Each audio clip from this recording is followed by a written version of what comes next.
Hello, everyone. I hope you find the idea of printing your cash a bit amusing, if not too exciting. The idea is not to, of course, print cash out of thin air, which is strictly legal, but to explore the possibility of printing your cash from your own existing cash to help ease out the transactions that you could have.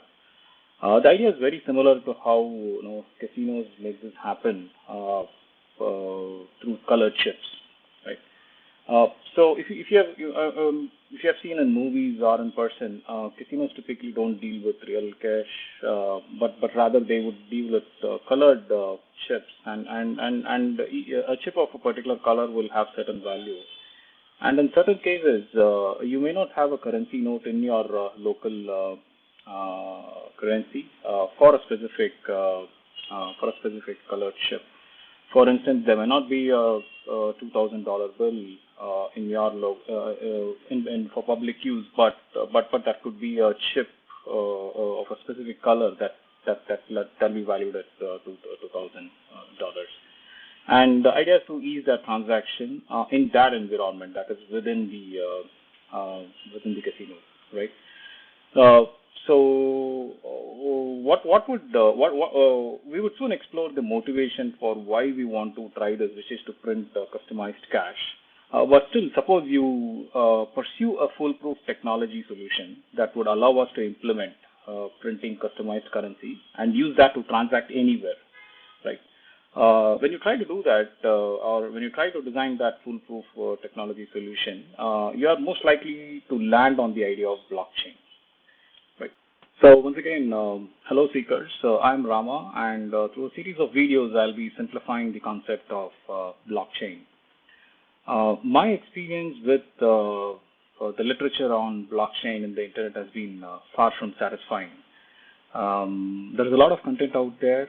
Some of them have made blockchain sound as complex as rocket science, and some content have tried to oversimplify blockchain through real-world scenarios, and those are incomplete as well.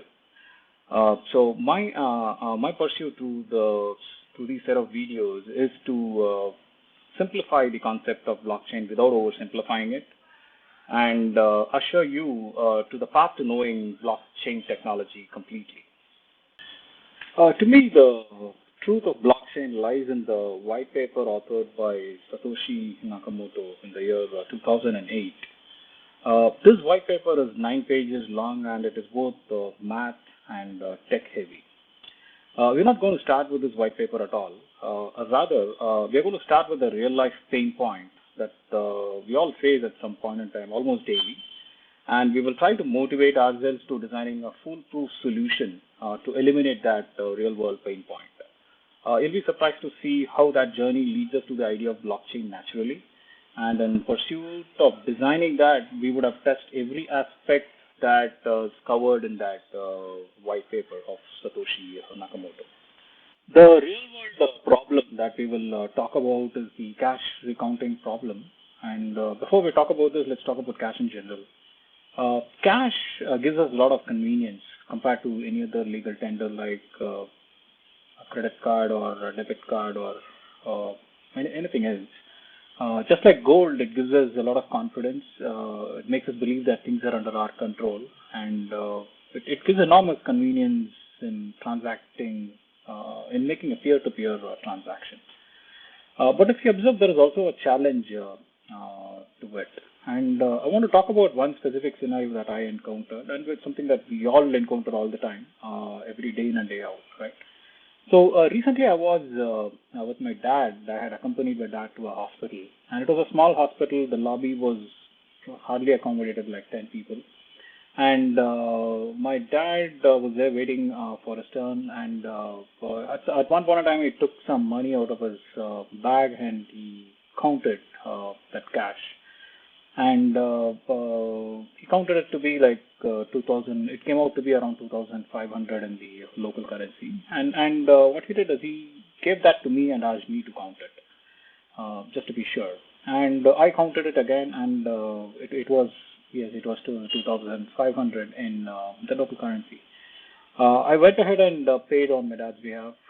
with the person on the reception, and the billing staff took that cash and he also counted it, and it was 2,500. And above all that, what the billing staff did was he also put it on an accounting machine next to him, and it came out to be 2,500 in the local currency.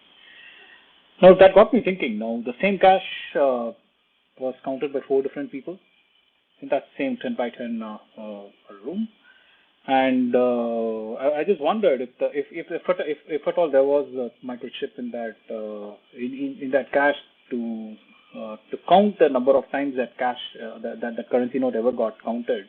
I just wondered what that value would be. I'm pretty sure it would have been a very high value during the lifetime of a particular currency note. It would have got counted in numerous amount of times, and that got me thinking. Now, why do we count cash? If you really think about it, we count cash because we simply find it hard to trust another person, right? In certain cases, we find it hard to trust, and we find it hard to trust our own abilities. That's why we go ahead and recount just to be absolutely sure, right?